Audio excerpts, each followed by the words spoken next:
వినాయక చవితి సందర్భంగా విజయవాడ వ్యాప్తంగా కూడా గణేష్ మండపాలు అయితే కొలువు తీరాయి. ప్రత్యేక ఆకర్షణగా విజయవాడ విద్యాధరపురంలో ఏర్పాటు చేసినటువంటి డూండి గణేష్ సేవా సమితి ఆధ్వర్యంలో 72 అడుగుల మట్టి గణపతిని అయితే ప్రతిష్ఠించారు. ఇది ప్రత్యేక ఆకర్షణగా విజయవాడ నగరంలో ఏర్పాటైంది. గత కొన్నేళ్లుగా వరుసగా కూడా డూండి గణేష్ సేవా సమితి ఆధ్వర్యంలో 72 అడుగుల వినాయక విగ్రహాన్ని అయితే ప్రతి ఏడాది ఏర్పాటు చేస్తున్నారు. ఈ నేపథ్యంలో పెద్ద ఎత్తున నగర వ్యాప్తంగా ఉన్న భక్తులు కూడా 9 రోజుల పాటు స్వామివారిని దర్శించుకుంటారు.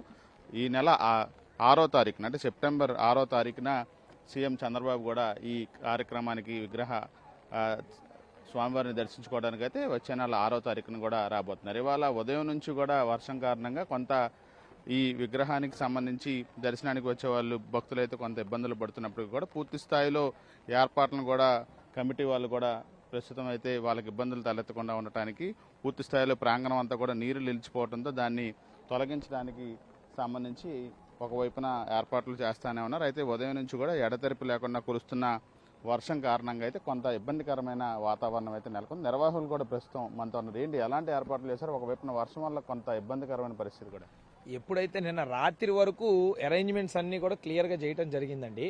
ఉదయం నుంచి ఎర్లీ మార్నింగ్ నుంచి లైట్గా కొంచెం పెద్ద వర్షం రావడం వల్ల అక్కడక్కడ నీరు స్టాగ్నెంట్ అయినాయి. ఎందుకంటే గుంటలు ఉంటాయి కదా, సహజంగా భూమి కదా ఇదంతా కూడా. సో ఆ వాటర్ అంతా కూడా ఇప్పుడు అంతా కూడా వెళ్ళిపోవడానికి ఫెసిలిటీ అరేంజ్ చేయడం జరిగింది. ఇంకొక 1 అవర్ 2 అవర్లో గ్రౌండ్లో ఉన్న వాటర్ అంతా కూడా బయటికి లాగేస్తా ఉన్నాం. సో మధ్యాహ్నం 2-3 దగ్గర నుంచి అన్నీ కూడా క్లియర్గా ఉంటాయి. ఏదైతే ప్రథమ పూజ మనం అనుకున్నట్టు స్వామివారికి 9:36 ఎట్లయితే ప్రథమ పూజ అనుకున్నామో ఆ ప్రథమ పూజను కమిటీ సభ్యులు అందరితో పాటు విజయవాడ పార్లమెంట్ సభ్యులు కేశినేని చిన్ని గారు కూడా కుటుంబ సమేతంగా వచ్చి పూజలో పార్టిసిపేట్ చేయడం జరిగింది. ఆ తర్వాత ఇప్పుడు హోమం కూడా చేయబోతా ఉన్నాం. కొద్దిసేపట్లో హోమం కూడా పూజా కార్యక్రమం ఇప్పుడే కంప్లీట్ అయింది. హోమం చేయబోతా ఉన్నాం. అలాగే ఇప్పుడు ఏదైతే క్యూ లైన్లో లైట్గా అక్కడక్కడ వాటర్ ఉన్నాయో అవన్నీ కూడా రిమూవ్ చేసేసి మధ్యాహ్నం 2-3 గంటల నుంచి జనం అందరికీ కూడా ఎంతమంది వచ్చినా సరే ఎటువంటి ఆటంకాలు ఇబ్బందులు లేకుండా అన్నిటికి కూడా ఇబ్బంది లేకుండా ఏర్పాటు చేయడం జరుగుతూ ఉంది. గత కొన్నేళ్లుగా వరుసగా కూడా 72 అడుగుల గణేష్ విగ్రహాన్ని ఏర్పాటు చేస్తున్నాం. ఈ సంవత్సరం ప్రత్యేకత అనా ఎప్పుడైతే 72 అడుగుల వినాయకుడిని మనం గత కొన్ని సంవత్సరాలుగా ఏర్పాటు చేయడం జరుగుతూ ఉంది. మీరు ఇక్కడ చూస్తున్న వినాయకుడు ఏదైతే చాలా మంది పెద్ద వినాయకులు పెడతారు, కానీ మనం పెట్టే వినాయకుడు ఈ సంవత్సరం కార్యసిద్ధి మహాశక్తి గణపతి. ఆ కార్యసిద్ధి మహాశక్తి గణపతి యొక్క ఇంపార్టెన్స్ ఏంటంటే ఏదైతే కార్యం చేయాలని పెద్దలు భావించి ప్రజలందరూ కూడా కోరుకుంటారో ఆ స్వామిని దర్శించుకుంటే ఆ కార్యాన్ని సిద్ధించే విధంగా స్వామి ఆశీర్వాదం ఇవ్వటం జరుగుతుంది. అలాగే మీరు చూస్తున్న వినాయకుడు పెద్ద పెద్ద వినాయకుళ్ళు ఇప్పటి వరకు ఏదైనా సరే స్టాండింగ్ వినాయకుళ్ళు పెడతారు, ఎంత పెద్దదైనా సరే.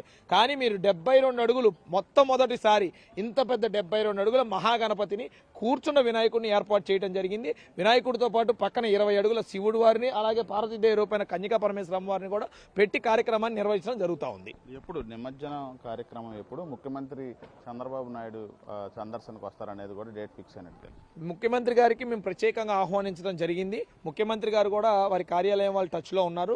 ఆల్మోస్ట్ ఆల్ నిమజ్జనం లోపు వచ్చే అవకాశం ఉంది. మంత్రివర్యులు అందరూ కూడా రేపటి నుంచి రోజుకొక రోజు పండగ రోజు తర్వాత అందరూ కూడా వీఐపీలు గెస్టులు అందరూ కూడా రావడం జరుగుతూ ఉంది.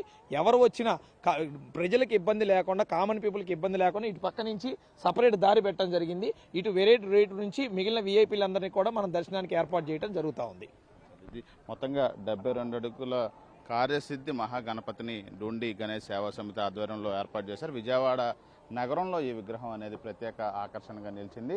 మొత్తం ఇంత పెద్ద ఎత్తున విగ్రహాలను ఏర్పాటు చేసినప్పటికీ అన్ని కూడా స్టాండింగ్ అంటే నిలబడి ఉన్న గణపతి విగ్రహాలను ఏర్పాటు చేస్తారు. కానీ ఇక్కడ మాత్రం కూర్చున్న గణపతిని విగ్రహాన్ని ఏర్పాటు చేస్తాం. దీంతోపాటు 20 అడుగుల ఎత్తులో అటు మహా శివుడి విగ్రహాన్ని కూడా పక్కనే ఏర్పాటు చేశారు. దాన్ని కూడా ఒకసారి మనం విజువల్స్లో చూసే ప్రయత్నం అయితే చేద్దాం. పూర్తి స్థాయిలో 20 అడుగుల ఎత్తులో శివుడి విగ్రహాన్ని కూడా ఇక్కడ ఏర్పాటు చేశారు. అదేవిధంగా మరొక వైపు 20 అడుగుల ఎత్తులో కన్యకా పరమేశ్వరి అమ్మవారిని ఏర్పాటు చేసిన పరిస్థితుల నేపథ్యంలో పూర్తి స్థాయిలో విగ్రహాన్ని మనం చూడొచ్చు.